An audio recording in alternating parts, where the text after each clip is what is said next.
지금 미국과 러시아, 그리고 전 세계가 노르웨이 북단의 작은 섬 스발바르 제도를 주목하며 경악을 금치 못하고 있습니다. 100년 넘게 평화의 상징이었던 이곳에서 그 누구도 예상치 못했던 한국인 한 명의 등장으로 인해 국제정치의 판도가 뿌리째 흔들리고 있기 때문입니다. 영하 40도의 살인적인 추위 속에서 수조 원대 가치를 지닌 극비 프로젝트가 진행되던 순간 현장에 있던 강대국 전문가들이 모두 제자리에서 얼어붙은 채 입을 다물지 못하는 기상천외한 광경이 펼쳐졌습니다. 과거 대구전쟁이라 불리던 처절한 영토 분쟁의 역사마저 무색하게 만든 이 사건은 현재 1조 달러가 넘는 북극 항로의 주도권을 통째로 뒤바꿀 메가톤급 폭풍으로 번지고 있습니다. 어떻게 동양에서 온 저 남자가 이 얼음벽을 뚫을 수 있단 말인가? 러시아의 핵 추진 세빙선조차 흉내낼 수 없었던 독보적인 기술력과 인류의 미래를 바꿀 청색 경제의 열쇠가 평범해 보이던 한 한국인의 손끝에서 시작되었다는 사실에 대각관과 크렘린궁은 극비 회담에 돌입했습니다. 전 세계를 충격에 빠뜨린 이 위대한 한국인의 정체와 그가 어떻게 얼어붙은 북극해를 희망의 바다로 바꾸었는지 그 경이로운 내막이 지금 바로 공개됩니다. 매일같이 쏟아지는 전 세계의 놀라운 한국인 사연을 놓치지 않으려면 지금 바로 구독과 좋아요, 알림 설정을 눌러주세요. 여러분의 응원이 이 감동적인 이야기를 널리 알리는 큰 힘이 됩니다. 그날 새벽 저는 겹겹이 껴입은 방한복의 지퍼를 끝까지 올리며 노르웨이 트롬세 항구의 매서운 칼바람을 마주했습니다. 몇 년 전까지만 해도 제가 북극해의 운명을 짊어진 채 이곳에 서 있게 될 줄은 꿈에도 몰랐죠. 제 인생을 송두리째 바꿔놓은 그 기적 같은 여정은 아주 작은 인연에서부터 시작되었습니다. 제가 처음 북극해 근처에 발을 디뎠을 때를 기억합니다. 당시 저는 고향인 아이슬란드에서 평범한 수산물 가공업체 직원으로 일하며 매일같이 들어오는 대구의 양을 체크하는 것이 일상의 전부였습니다. 우리 아이슬란드 사람들에게 북극해는 그저 생명의 젖줄이자 동시에 두려운 신의 영역이었습니다. 수백 년 전부터 우리는 대구 한 마리를 두고 영국과 목숨을 건 전쟁을 치러야 했고 그 거친 바다에서 살아남는 것만이 유일한 목표였죠. 하지만 시대가 변하면서 북극해는 더 이상 물고기만의 땅이 아니게 되었습니다. 뉴스에서는 연일 지구온난화로 빙하가 녹고 있다는 소식이 들려왔고 강대국들이 1조 달러가 넘는 자원을 차지하기 위해 콜드러시를 벌이고 있다는 딱딱한 이야기들만 들려왔습니다. 어느 날 회사의 물류 시스템을 혁신하기 위해 한국에서 온 한 기술 컨설턴트를 만난 것이 제 인생의 전환점이었습니다. 그는 자신을 킴이라고 소개했습니다. 처음 그를 보았을 때 저는 속으로 코웃음을 쳤습니다. 이렇게 추운 곳에서 저 동양인이 며칠이나 버틸 수 있을까? 얼음의 무서움을 모르는 사람 같군 이라고 생각했죠. 하지만 제 예상은 보기 좋게 빗나갔습니다. 그는 영하의 날씨 속에서도 단 한 번의 흐트러짐 없이 항구의 물류터미널과 선박들을 꼼꼼히 살폈습니다. 특히 그가 우리 회사의 낡은 운송선들을 보며 했던 말은 지금도 잊혀지지 않습니다. 이 아름다운 바다를 지키면서도 훨씬 효율적으로 기르낼 방법이 있습니다. 한국에는 그것을 가능하게 할 기술이 있죠. 당시 저는 그의 말을 믿지 않았습니다. 북극해는 러시아의 거대한 핵 추진 쇄빙선들조차 쩔쩔매는 험난한 곳이었으니까요. 1960년대 소련이 만든 레니노 같은 괴물 같은 배들이 얼음을 깨부수며 지나가야 겨우 길이 열리는 곳인데 한국이라는 먼 나라의 기술이 무엇을 할 수 있겠느냐는 의구심이 들었습니다. 게다가 북극은 단순한 경제적 가치를 넘어 미사일이 오가는 냉전의 최전선이기도 했습니다. 미국과 러시아가 서로를 노려보며 핵 잠수함을 띄우는 이 서슬퍼런 바다에서 평화와 효율을 이야기하는 그의 모습은 마치 이상주의자처럼 보였습니다. 하지만 김 씨는 포기하지 않았습니다. 그는 저에게 한국의 거대 조선소들이 만들고 있는 특별한 배들에 대해 설명해주기 시작했습니다. 얼음을 깨는 쇄빙선을 넘어 얼음의 충격을 스스로 견뎌내며 운항하는 내빙선, 그리고 액화 천연가스를 영하 160도 이하로 유지하며 안전하게 실어 나르는 세계 최고의 LNG 운송선 이야기를 들려주었습니다. 그의 눈빛은 확신에 차 있었고 저는 점차 그가 말하는 한국의 저력에 호기심을 갖게 되었습니다. 그가 제안한 것은 단순한 비즈니스가 아니었습니다. 갈등과 대립으로 점철된 북극해를 청색 경제의 공간으로 바꾸자는 거대한 비전이었습니다. 저는 그 비전을 확인하기 위해 생전 처음으로 아이슬란드를 떠나 한국이라는 낯선 땅으로 향하는 비행기에 몸을 실었습니다. 한국에 도착한 제가 가장 먼저 마주한 풍경은 거대한 조선소의 위용이었습니다. 울산과 거제의 해안선을 따라 끝도 없이 펼쳐진 크레인들의 행렬은 마치 거인들이 바다 위에 새로운 세상을 건설하는 것처럼 보였습니다. 아이슬란드에서 보던 아기자기한 항구와는 비교조차 할 수 없는 규모에 저는 압도당할 수밖에 없었죠. 김 씨는 저를 데리고 세계 최대 규모의 LNG 운항선 건조 현장으로 안내했습니다. 그곳에서 저는 제 눈을 의심했습니다. 수만 톤에 달하는 거대한 철판들이 정밀한 로봇팔에 의해 오차도 없이 용접되고 있었고, 그 거대한 배의 심장부에는 영하 163도의 극저온을 견뎌낼 수 있는 첨단 화물창 기술이 탑재되고 있었습니다. 이것이 바로 한국이 북극의 미래를 준비하는 방식입니다. 김 씨의 목소리에는 강한 자부심이 서려 있었습니다. 저는 그 현장을 보며 북극해에서 보았던 러시아의 세빙선들을 떠올렸습니다. 그 배들은 거칠고 투박하며 엄청난 소음과 연료를 쏟아내며 얼음을 부수기에 급급했지만, 한국에서 만들어지는 이 배들은 마치 정밀한 수술 도구처럼 날카로우면서도 우아했습니다. 특히 인상 깊었던 것은 한국 기술진들이 강조하던 내빈 기술이었습니다. 단순히 두꺼운 철판을 덧대는 것이 아니라 얼음의 압력이 어디로 분산되는지를 수천 번의 시뮬레이션을 통해 계산하여 배의 외벽을 설계한다는 설명에 저는 혀를 내둘렀습니다. 더욱 놀라운 것은 한국인들의 일하는 태도였습니다. 공장 곳곳에는 작업의 효율을 높이기 위한 아이디어들이 넘쳐났고, 기술자들은 아주 작은 결함 하나도 용납하지 않는 완벽주의를 보여주었습니다. 저는 그들에게 물었습니다. 당신들은 북극해와 직접 맞닿은 나라도 아닌데 왜 이렇게까지 북극 기술에 집착하는 겁니까? 그러자 한 수석 엔지니어가 땀을 닦으며 웃으며 대답하더군요. 우리는 자원이 없는 나라입니다. 그래서 남들이 가지 못하는 길을 먼저 열고, 남들이 만들지 못하는 기술을 만드는 것만이 우리가 생존할 유일한 길이라고 믿어왔습니다. 북극 항로는 우리에게 단순한 물류 통로가 아니라 한국의 의지를 증명하는 무대입니다. 그 말을 듣는 순간 제 가슴 속에서 무언가 뜨거운 것이 올라왔습니다. 제가 살던 북유럽의 강대국들은 북극의 영유권을 주장하며 서로 싸우고 자원을 독점하기 위해 군사력을 배치하는 데 열을 올리고 있었습니다. 하지만 한국은 달랐습니다. 그들은 총칼 대신 기술과 땀방울을 들고 북극으로 향하고 있었던 것입니다. 그들은 얼어붙은 바다를 어떻게 하면 환경을 파괴하지 않고 안전하게 통과할 수 있을지, 어떻게 하면 더 적은 연료로 더 멀리 갈 수 있을지를 고민하고 있었습니다. 그것은 제가 평생 보아온 패권 다툼과는 차원이 다른 진정한 의미의 개척이었습니다. 저는 한국에서 보낸 몇 주 동안 단순히 기술만을 배운 것이 아니었습니다. 한국인들이 가진 특유의 정과 공동체 의식 또한 제 마음을 사로잡았습니다. 낯선 이방인인 저에게 먼저 다가와 뜨거운 국밥 한 그릇을 건네며 가족처럼 대해주던 그들의 따뜻함은 북극의 추위보다 더 차갑게 식어있던 제 마음을 녹여주었습니다. 저는 결심했습니다. 이들의 기술과 열정을 우리 아이슬란드, 나아가 북극을 둘러싼 모든 국가에 알려야겠다고 말이죠. 저는 김 씨에게 제안했습니다. 이 기술들을 실전에서 증명해봅시다. 우리 아이슬란드의 어선들과 물류선들에 한국의 시스템을 입혀보는 겁니다. 그것이 북극의 평화를 지키는 첫걸음이 될 겁니다. 김 씨는 제 손을 꽉 잡으며 고개를 끄덕였습니다. 하지만 그 여정이 얼마나 험난할지, 그리고 어떤 거대한 방해 세력이 우리를 기다리고 있을지는 그때까지만 해도 전혀 알지 못했습니다. 아이슬란드로 돌아온 저와 김 씨를 기다리고 있었던 것은 차가운 북극의 눈보라보다 더 시린 주변국들의 시샘과 견제였습니다. 특히 오랫동안 북극해의 주인 노릇을 해오던 인근 강대국들의 거대 기업들은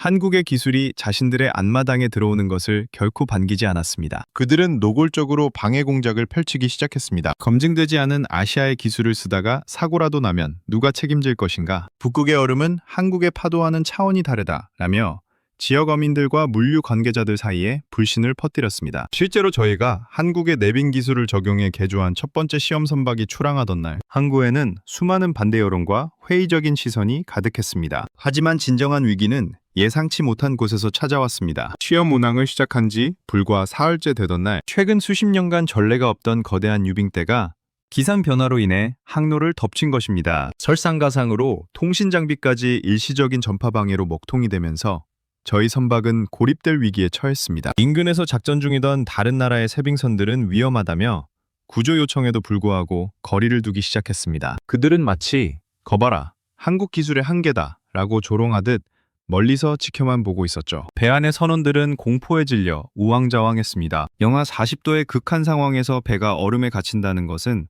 곧 죽음을 의미했으니까요. 그때 김 씨가 조타실로 뛰어들어왔습니다. 그는 당황하지 않고 한국에서 가져온 소형 인공지능 분석 장치를 가동했습니다. 그것은 한국의 인공위성 데이터와 연동되어 실시간으로 빙하의 밀도와 파쇄 지점을 계산하는 장비였습니다. 여러분, 진정하십시오. 이 배는 한국의 최첨단 공법으로 만들어진 내빙 구조를 갖추고 있습니다. 얼음의 압력을 역으로 이용해 길을 낼 수 있습니다. 그의 확신에 찬 목소리에 선원들은 조금씩 안정을 찾았습니다. 김 씨는 한국 기술진과 미리 약속했던 특수 엔진 가동 수칙을 지시했습니다. 엔진의 회전수를 미세하게 조절하여 선체 전체의 특정 주파수의 진동을 일으키는 방식이었는데, 이는 얼음과 선체 사이의 마찰을 최소화하는 한국만의 독보적인 특허 기술이었습니다. 놀라운 일이 벌어졌습니다. 배를 으스러뜨릴 듯이 조여오던 거대한 빙판들이 선체에서 발생하는 미세한 진동에 반응하여 마치 길을 비켜주듯 양옆으로 갈라지기 시작했습니다. 다른 나라의 투박한 쇠빙선들이 엄청난 연료를 쏟아부으며 얼음을 들이받아 깨는 방식과는 차원이 달랐습니다. 우리 배는 마치 얼음 위를 미끄러지듯 최소한의 힘으로 거대한 유빈지대를 유유히 빠져나갔습니다. 이 장면은 레이더를 통해 인근의 모든 선박과 관제센터에 중계되고 있었습니다. 비웃던 이들의 무전기에서는 침묵만이 흘렀고, 곧이어 말도 안 된다, 저게 어떻게 가능한가 라는 경악 섞인 목소리들이 터져 나왔습니다. 사건의 여파는 상상을 초월했습니다. 무사히 항구에 도착하자마자 전 세계에 이목이 쏠렸습니다. 특히 친환경 정책을 강조하면서도 뚜렷한 해법을 찾지 못하던 북유럽 국가들은 한국의 이 혼색 경제 모델에 열광했습니다. 얼음을 파괴하지 않고도 항해할 수 있으며 기존 방식보다 연료를 40% 이상 절감할 수 있다는 사실이 증명되자 그동안 저희를 비난했던 기업들이 앞다투어 협상을 요청해왔습니다. 심지어 러시아의 한 국영기업 간부는 저를 찾아와 러시아의 쇠빙선 기술이 50년 동안 제자리 걸음일 때 한국은 미래를 만들고 있었군요 라며 고개를 숙였습니다. 하지만 이것은 시작에 불과했습니다. 한국의 기술은 단순히 배를 잘 만드는 것을 넘어 수백 년간 이어져 온 북극의 갈등 구조 자체를 바꾸려 하고 있었습니다. 한국의 기술력이 가져온 충격은 단순히 선박의 성능에만 그치지 않았습니다. 북극해를 둘러싼 패권 경쟁의 핵심이었던 자원개발 방식에도 거대한 변화의 바람이 불기 시작했기 때문입니다. 그동안 강대국들은 북극 해저에 묻힌 엄청난 양의 석유와 천연가스, 그리고 배터리의 핵심 원료인 히토류를 채굴하기 위해 환경 파괴를 무릅쓰고 거대한 굴착 장비들을 설치해왔습니다. 하지만 이는 북극곰의 서식지를 파괴하고 빙하를 오염시키는 주범으로 지목받으며 국제적인 비난을 사왔죠. 이때 김 씨와 한국 기술진이 제안한 것이 바로 한국형 에코플랜트 시스템이었습니다. 이 시스템은 해저 자원을 채굴할 때 발생하는 폐기물을 제로에 가깝게 처리하고 모든 에너지를 선박에서 발생하는 폐열이나 신재생 에너지를 통해 자급자족하는 혁신적인 방식이었습니다. 저는 김 씨와 함께 노르웨이와 아이슬란드 정부 관계자들 앞에서 이 기술을 직접 시연했습니다. 처음에는 그게 이론적으로나 가능한 일이지 이 척박한 북극에서 되겠느냐며 비웃던 전문가들도 한국이 실제 동해와 해외 플랜트 현장에서 성공시킨 데이터들을 하나씩 보여주자 장내는 찬물을 끼얹은 듯 조용해졌습니다. 특히 한국이 자랑하는 5G 이동통신 기술과 결합하여 수천 킬로미터 떨어진 육지에서도 무인으로 플랜트를 관리할 수 있다는 대목에서는 모두가 기립박수를 칠 수밖에 없었습니다. 이러한 성공이 알려지자 가장 당황한 것은 중국과 러시아였습니다. 그들은 자신들의 거대한 자본과 낡은 쇠빙선들을 앞세워 북극의 실크로드를 독점하려 했지만 이제 전 세계의 시선은 환경과 효율이라는 두 마리 토끼를 잡은 한국으로 향했습니다. 그러던 중 북극 이사회의 고위 관계자로부터 긴급한 연락이 왔습니다. 스발바르 제도 인근에서 러시아의 구형 핵 추진, 쇠빙선 한 척이 원인을 알 수 없는 고장으로 표류하기 시작했다는 뉴스였습니다. 문제는 그 배가 거대한 유빙지대에 갇혀버렸고, 만약 선체가 파손되어 방사능이 유출될 경우